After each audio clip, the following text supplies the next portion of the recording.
This is a hexagon. You can divide it into 6 regular triangles, add more layers of those triangles, and if you do this until you have a regular hexagon with edges 14 times as wide as the original one, you have the basic grid for the standard board of 9 points. We use a grid where every single edge has a length of 18 millimeters and where each junction, or as it is called in the game, position, is covered by a circle of a diameter of 5 millimeters, the line thickness being 0.5 millimeter. And this is the standard board. As you can see, there is a special area in the center, some positions are connected by more than just a single line, there are holes in the grid, the center position features a little wedge, but more about all this later.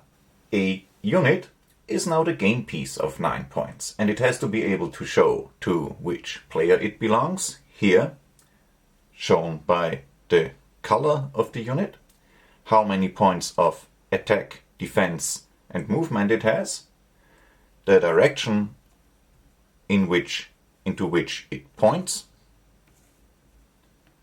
and if it is destroyed or not, and in that case only the former points of defense remain of relevance. We found that a very good way to create units is to stick some self-adhesive felt on thick paper and then cut it into shape, but you may do whatever suits you. Don't forget, however, that you need to be able to mark the units to show the values for attack, defense, and movement.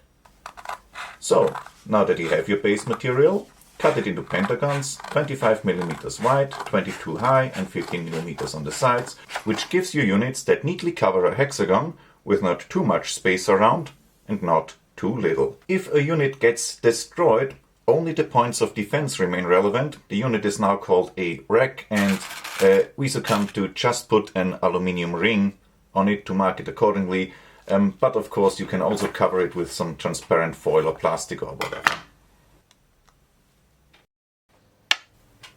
The only thing left to get is a dice or any other random number generator, which can give you 3 different values with equal probability each. For all you D&D people out there, this means that a D12 will work, but a D10 won't.